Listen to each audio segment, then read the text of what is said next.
Hola amigos y amigas, soy David Herrera y este es mi canal Geopolítica Chilena. Bueno, vamos a seguir analizando los tres liderazgos que a mi juicio determinan la geopolítica mundial hoy día y vamos a entrar en un segundo video sobre Vladimir Vladimirovich Putin. En el primero hicimos una breve reseña de lo que han sido y lo que este 1 de enero del 2025, feliz año para todos, significan los 25 años de la asunción al poder en la República o en la Federación Rusa de Vladimir Vladimirovich Putin. Bueno, ¿qué han sido estos 25 años de gobierno de Putin? Putin ha visto pasar más de 5 presidentes de Estados Unidos. Ha visto decenas de autoridades, de ministros, al menos 4 papas, al menos 6 o 7 primeros ministros, 3 presidentes de la República Popular China y un sinnúmero de autoridades de todo tipo. Se ha reunido con todos los presidentes, creo que con excepción de don Patricio, chilenos, y es una persona que es probablemente de los 3 grandes figuras que estoy tratando de analizar, el más longevo en el poder. Tuvo un periodo en el cual sirvió como primer ministro, pero fue un periodo en el cual colocó una figura ligada a él mientras él dirigía el país igual. Putin hoy día tiene un mandato que llega hasta el 2030. Y es probable que, al igual que en su oportunidad ocurrió con Deng Xiaoping, siga siendo lo que llaman los rusos el bots, es decir, un equivalente a lo que es un zar. Los bots son personas que en la tradición rusa dirigen desde atrás el poder. Stalin, por ejemplo, fue un bot, ¿ya? El zar Alejandro III, el zar Iván el Terrible, Iván IV, el zar Pedro el Grande, la zarina Catalina, y así hubo varios bots, figuras señeras de la historia rusa que son reconocidos más allá del cargo. Como hubo mediocridades, también hubo grandes figuras. Y Putin hoy día tiene la estatura de un bot, ¿ya? ¿Y eso por qué? Porque el gran objetivo que se propuso Putin lo ha logrado. Les podrá gustar o no, pero Putin restituyó, como su gran obra, a Rusia, restableciendo su rol geopolítico mundial. Hoy en día, si bien hay 2 hegemones que están disputando el poder en esta tercera década del siglo XXI, de aquí al 2050 se va a terminar de consolidar esta lucha de los 2 grandes hegemones. ¿Por qué? Porque en el fondo Rusia hoy día es más que una gasolinera, como dije en su oportunidad, y es más que una pequeña potencia regional debilitada después del término de la Guerra Fría, como dijo tan soberbiamente uno de los presidentes que yo creo más mediocres geopolíticamente que tuvo Estados Unidos y que aceleró la decadencia geopolítica de Estados Unidos, que es Barack Obama, y que ahora es probable que Trump vuelva a restablecer como gran potencia. Y estos 2 hegemones, Estados Unidos y sus aliados por un lado, lo que podríamos llamar el occidente anglosajón y el G7, y por el otro lado el hegemón eurasiático, en donde el inicial desequilibrio entre China y Rusia está cada día más en paridad. Muchos discuten esto, gente que es media porfiadita. ¿Por qué? Porque se viene la gran potencia industrial y innovadora tecnológicamente es China, Rusia tiene hoy día, es por lejos, la gran potencia militar del planeta. Ustedes dirán, bueno, porque Estados Unidos es enorme, tiene un presupuesto hoy día que ya llega a los casi 900.000 millones de dólares. Pero debo decirles que desde el punto de vista nuclear, Rusia tiene el 97% de su arsenal completamente nuevo. Estados Unidos no tiene ni la sombra en calidad, cantidad y innovación de la potencia nuclear de Rusia.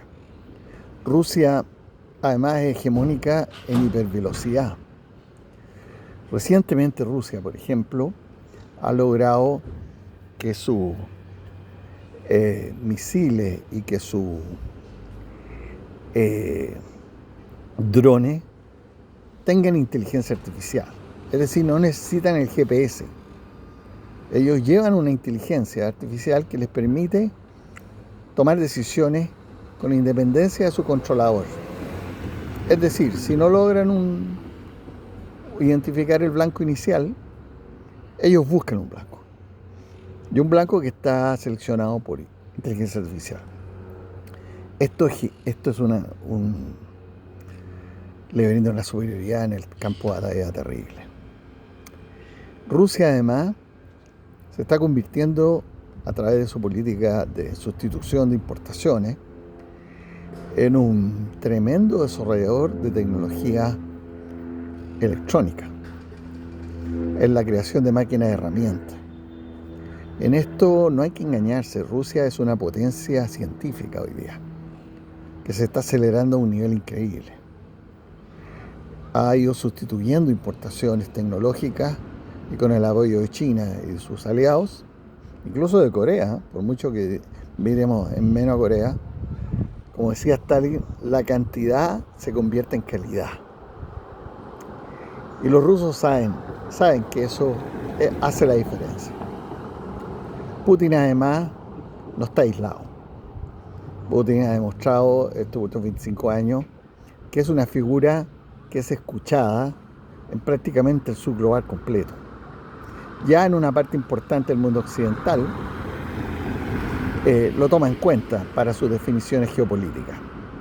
Europa, que es la potencia en decadencia, no es capaz hoy día de desarrollar el liderazgo que tiene Putin en términos geopolíticos hoy día. A Estados Unidos le cuesta un montón lograr una estrategia geopolítica hoy día contra Rusia. Rusia no es un enano tecnológico ni un enano diplomático, es una potencia por sí misma.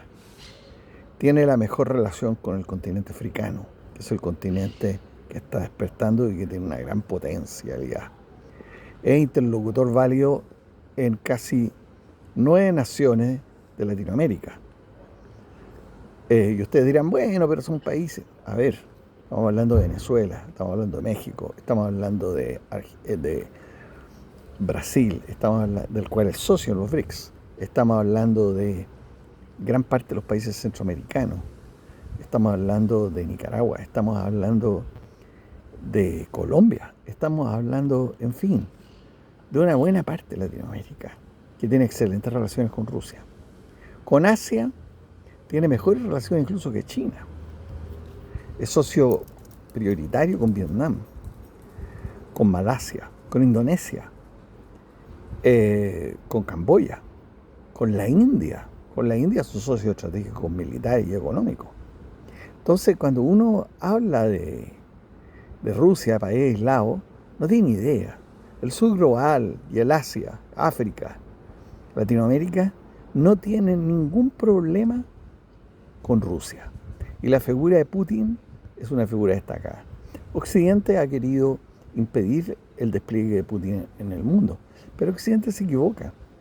Uno de sus apéndices, que es los tribunales internacionales creados por mismo Occidente, la Corte Penal Internacional y esas cosas, en realidad juzgan básicamente a países africanos, dictadorcillos, algunos serbios locos por ahí, y se han atrevido a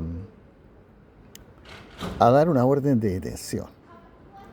Lo que no entienden es que buena parte de los países que incluso han suscrito este acuerdo internacional de creación de estos tribunales no lo van a respetar, porque nadie va a meter preso a Putin en ningún lado.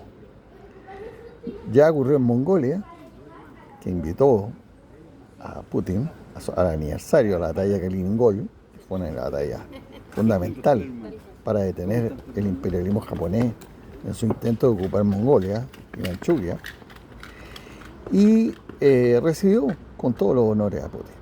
Putin es una figura hoy día internacional cuya palabra cuenta. Rusia pesa. Y pesa porque Putin ha sabido lidiar con todos los desafíos estratégicos que se le han puesto por delante. Se encontró con una Rusia en crisis, una Rusia desvalorizada, una Rusia con una caída brutal de la natalidad, una Rusia con pérdida creciente de población joven que se dirigía hacia Europa, con una fuerza armada en pésimo estado, corrompida, con una marina en decadencia. La marina rusa llegó a ser la primera del planeta y se pudrió literalmente la marina rusa. La aviación rusa se mantuvo más o menos. Lo que no se destruyó fue la industria militar rusa. Se congeló, pero no se destruyó. Siguió invirtiendo Rusia en ella. Y hoy día las Fuerzas Armadas rusas van a salir de la guerra, que está por terminar, la guerra de Ucrania, no derrotadas primeramente, lo cual siempre es un dato que siempre hay que tener. ¿Ya? Aquí siempre se dice, bueno, pero no ganó, pero así, me van a morir. No nos engañemos. Estados Unidos no ganó en Vietnam, fue una guerra larguísima. Estados Unidos salió con la cola entre las piernas en Corea. Fue derrotada por el ejército chino, que era un ejército de alpargatas de esa época. Perdió en Irak, salió muy mal. Más de 1 millón de muertos civiles. En Siria también tuvo que salir. En Afganistán fue un bochorno. O sea, no estamos hablando de ganar guerras en la época moderna sea fácil. Hoy día Rusia ha pagado costos altos por la guerra en Ucrania, pero se está imponiendo. Y Rusia, además, y Putin, va a salir de esta guerra mucho más fuerte. La economía rusa es una economía resiliente, que se afirma hoy día en pilares más sólidos que los que tenía antes. En primer lugar, tiene una élite dirigencial la economía rusa, encabezada por María Neulina, la presidenta del Banco Central ruso, que es considerada por muchos economistas del planeta como la mejor banquera del planeta, y por lejos, ha logrado desarmar las decenas de miles de sanciones contra la economía rusa que auguraban un descalabro en los 3 primeros meses. Y eso no ocurrió así. Rusia es uno de los países que más ha crecido en el 2022 y el 2023, y ahora el 2024. Y va a seguir creciendo, una economía muy potente. Desde el punto de vista solo de la medida PIB, sigue siendo la 10ª, incluso en paridad con Italia. Pero eso es una sola valoración. El Banco Mundial establece que en PIB más poder adquisitivo de la población, más los índices Gini y otros indicadores económicos, colocan a Rusia en el 5º puesto a nivel planetario, como economía estamos hablando. Además, tiene una fuerza, porque los rusos siempre han sido fuertes en temas de tecnología. Las universidades rusas son extraordinariamente potentes. Cada día se incrementa la cantidad de alumnos del sur global que van a estudiar a las grandes universidades rusas. La Universidad Estatal de San Petersburgo, la Lomonosov de Moscú, las universidades de Kazán, las universidades tecnológicas rusas, la Patricio Lugumba, etc. Las grandes universidades rusas reciben a decenas de miles, generan premios Nobel, tienen una cantidad de institutos tecnológicos sorprendentes. Eh, Tienen equipos en materia de salud y tecnología, en física, en matemática. Rusia es extremadamente potente, quizás primera potencia mundial en matemática y en física. Y ahora están incursionando muy fuertemente en tecnología electrónica y en máquinas de herramientas, que son fundamentales. Rusia no es una gasolinera, ni por nada, ¿no? Hay que sacarse esa idea loca a la cabeza. Pero además está sentado en un potencial gigantesco. Es el primer país poseedor, posee alrededor de un tercio del agua del mundo, para que ustedes se hagan una idea. Posee el 48% de todos los bosques del planeta. Es el primer productor cerealero del planeta. Es el primer productor alimenticio, uno de los más grandes productores alimenticios del planeta, junto con Estados Unidos, China. En fin, en materia de tierras raras, de productos mineros, en tecnología minera, es primeros lugares. Rusia está muy fuerte, está muy bien preparada para enfrentar el siglo y la lucha global. Mucho más que China, por ejemplo. Su población se va a ver incrementada. Muchos dicen, no, porque ha perdido 500, 600, 800 mil personas en la guerra. Y eso hay que siempre multiplicarlo por los habitantes que esas generaciones perdidas pudiesen haber tenido si hubieran sido personas sanas, que no hubiera habido ninguna y que no hubiera habido guerra. Pero no nos engañemos. Se van a incorporar entre 15 y 30 millones entre ucranianos y rusos de otras localidades de la ex Unión Soviética que están retornando a Rusia. Además hay una migración creciente de Asia Central que va a incrementar la población. Se está expulsando a los rusos, que son el 40% de los países bálticos, para que retornen. En Finlandia hay muchos rusos, en Suecia hay muchos rusos, y así. En países como Polonia, en Alemania, esa población va a retornar a Rusia. Van a haber muchos ucranianos que se van a ir a vivir a Rusia. Y eso va a significar un incremento de su población y una subida a la natalidad. Rusia perfectamente podría subir de 140, 150 millones de habitantes a 250 millones de habitantes de aquí al fin de siglo. Y esto es producto por la elevación de las condiciones de vida que ha traído Putin. Putin hoy día ha convertido a Rusia en un país de una clase media muy fuerte. Tiene un bajo desempleo, bajos niveles de pobreza.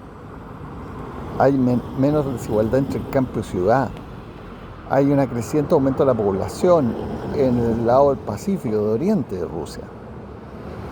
¿Y eso qué significa? Que va a atraer población. Y eso significa una potencialidad. Todo eso lo ha logrado Putin en 30 años de gobierno.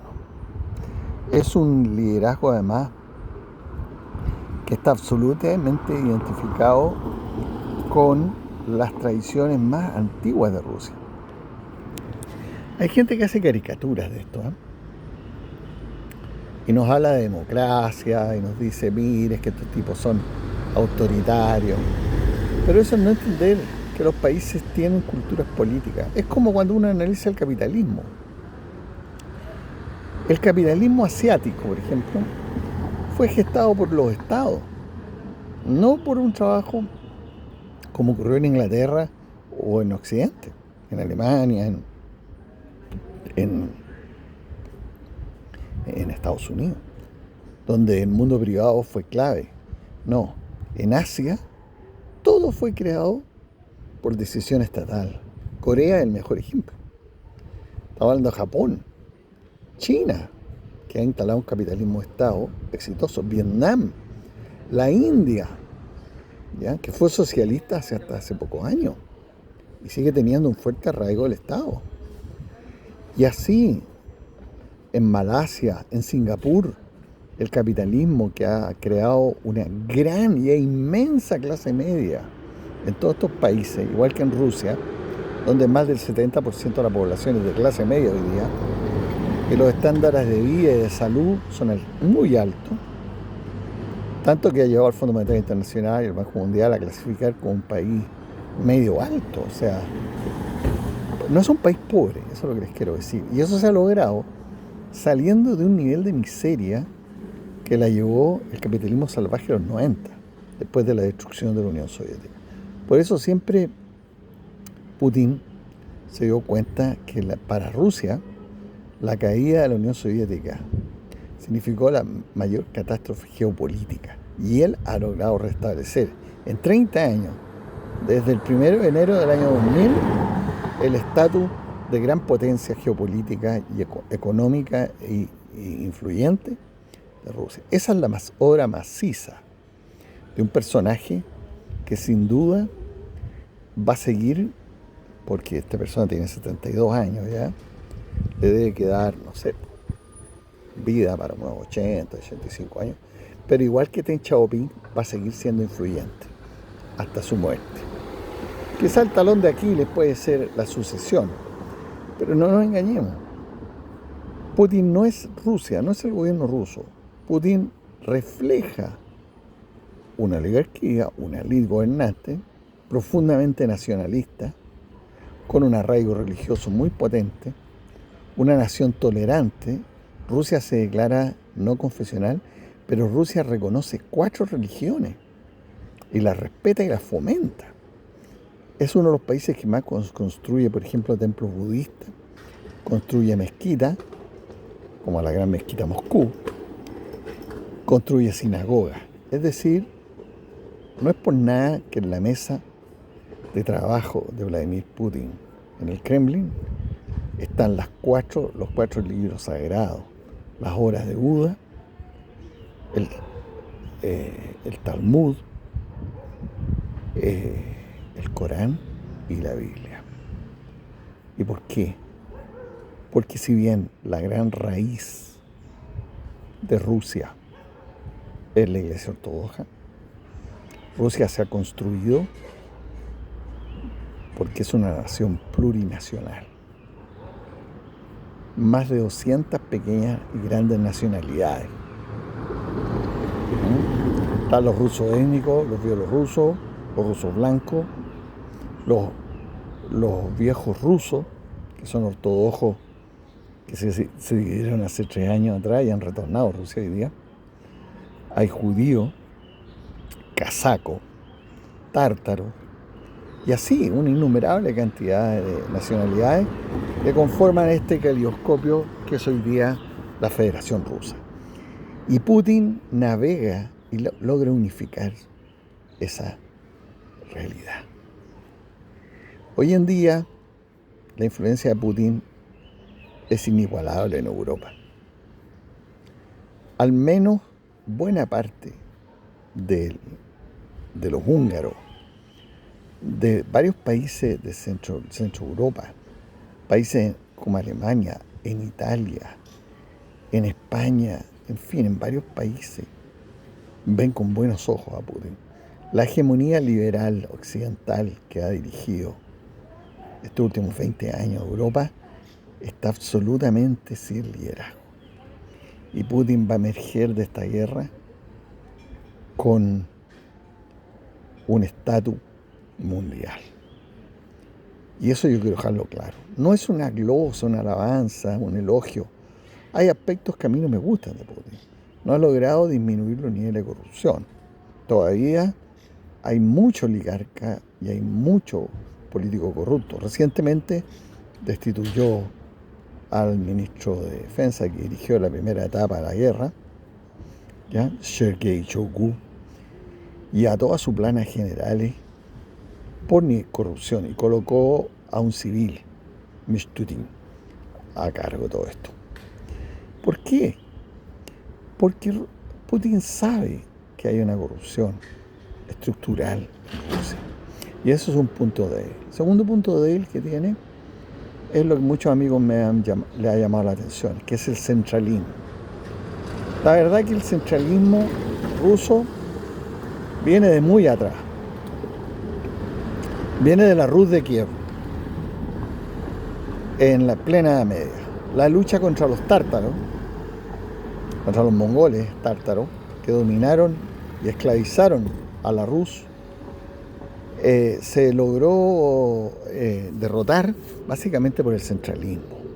Los zares, desde Iván el Terrible, Iván IV, los héroes, como Alexander Nevsky, Kuzma Minin, y los nuevos zares, a partir del siglo XVII, XVIII y XIX, con sus grandes generales, brillantes primeros ministros, zares de muy buen nivel, al menos me vienen a la cabeza 4, el zar Pedro el Grande, la zarina, las distintas zarinas, terminando con Catalina la Grande, el zar Alejandro II, que derrotó a Napoleón, y el gran zar, que es el verdadero inspirador de la filosofía autoritaria rusa, que es el zar, el gran generalissimus Alejandro III, que inspira hoy día a Rusia, más que Stalin y más que Pedro el Grande. Su famosa frase: Rusia tiene solo dos grandes aliados y amigos: la iglesia, el ejército y la armada. Eso es hoy día, si uno lo analiza, los pilares centrales, junto con una población altamente calificada y un liderazgo centralista, el que ha permitido a Rusia ocupar el lugar que hoy día tiene, de gran potencia. Porque hoy Rusia, les guste o no les guste, es una gran potencia, cada vez más en paridad con China. Ustedes dirán, bueno, pero es que China lo triplica. China, cuidado, China tiene problemas también estructurales, que los vamos a comentar en su oportunidad. Quiero hacer un cogollo acerca de la guerra de Ucrania. Algunos me han preguntado cómo ha sido el desempeño. Bueno, lo que pasa es que las guerras, amigos míos, llegan siempre tarde las doctrinas. Lo que era válido en la guerra napoleónica no fue válido en la Primera Guerra Mundial, que fue una guerra trinchera. Y la gran guerra de movimiento que hubo después de la Segunda Guerra Mundial, que fue inspirada por distintos grandes teóricos, fundamentalmente los rusos fueron muy influyentes, los alemanes también, hoy día ha dado paso a nuevamente una guerra de posiciones. Hay que entender que desde los atentados del 11 de septiembre y la guerra contra el terrorismo, que ocupó buena parte de la década de los 90, 2000, y en el caso de Afganistán 2020, no sirvió para enfrentar la guerra en Ucrania. En Ucrania, todas las doctrinas militares que se habían desarrollado fracasaron. Rusia fracasó en una primera etapa. Ahora, esto también forma parte de la histórica tradición rusa. Rusia siempre es muy derrotada y tiene derrotas catastróficas militares prácticamente toda su historia. Tuvo una guerra de más de una década contra la Confederación Polaco-Lituana, contra Suecia, y la ganó en la batalla de Poltava. Después de 10 años, Pedro el Grande logró derrotar a Suecia y a la Confederación Polaco-Lituana. Lo mismo ocurrió con Napoleón, después de la batalla de Auschwitz, y lo mismo ocurrió con Hitler. Tuvo terribles derrotas, los primeros batallas del año 41, cuando se inició la Operación Barbarroja. Perdió en esa primera etapa cerca de entre 3 y 5 millones de soldados. Perdió toda su fuerza aérea, buena parte de sus tanques. Rusia era una potencia en tanques en ese minuto, no estaba desarmada. Pero no perdió su industria y su inagotable cantidad de soldados. Cuando termina la Segunda Guerra Mundial, Rusia debe desmovilizar entre 18 millones y 24 millones de su población, que está dedicada exclusivamente a la guerra. Imagínense. Y perdió 24 millones entre muertos y heridos. Entonces uno dice, a ver, Rusia es resiliente.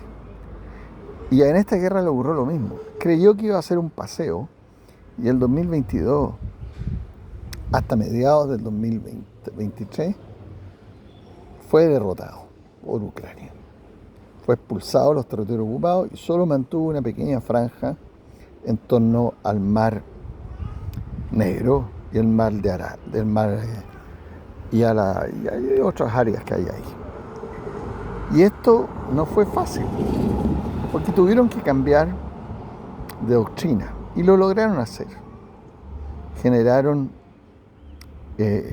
una nueva doctrina de combate. Y durante todo el 2023 lograron parar la ofensiva, la fracasada ofensiva occidental de la OTAN y de Ucrania. Para pasar el 2024 a la ofensiva, ya están a punto de ocupar todas las áreas que Rusia quiere obtener. Las 4 nuevas provincias o regiones que se van a incorporar probablemente a la Federación Rusa. ¿Ya? Lugansk, Donetsk, Zaporilla y Kherson. Y si lo apuran, podría hasta incorporar todo lo que es Kharkov, que es la segunda ciudad de Ucrania hoy día. Al parecer no lo van a hacer. Y Kursk, recuperar completamente Kursk, la provincia de Kursk. Están a punto de expulsar a los ucranianos de Kursk, que es territorio ruso, y ganar esta guerra. Que esta guerra va a terminar en el primer semestre del 2025, con una negociación en que tanto Estados Unidos, dirigido por Trump, como Putin, van a llegar a un acuerdo, porque los norteamericanos con Trump quieren tener mejores relaciones con Rusia y separarla de su alianza con China.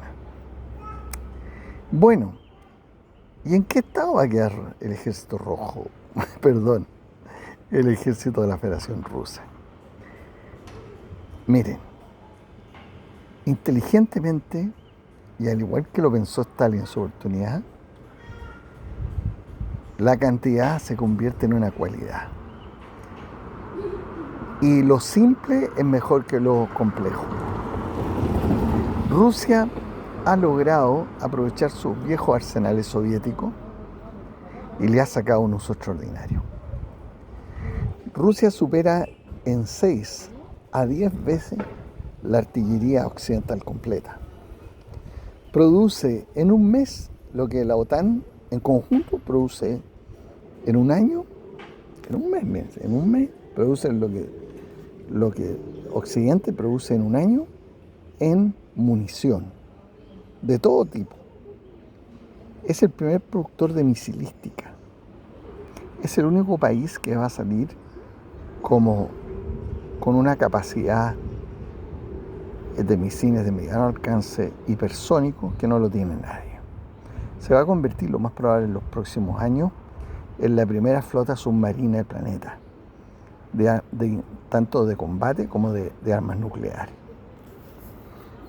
Y eso lo reconocen los norteamericanos porque la tecnología naval rusa está por lejos superior a la norteamericana. Y en aviación junto con China, están produciendo a un nivel que Estados Unidos está quedando atrás por los altos costos que implican las inversiones militares norteamericanas. Si bien el presupuesto norteamericano es superior por lejos, los costos son gigantescos. Un avión, un bombardero hoy día, como un B-1, etcétera, norteamericano, cuesta $5.000 millones.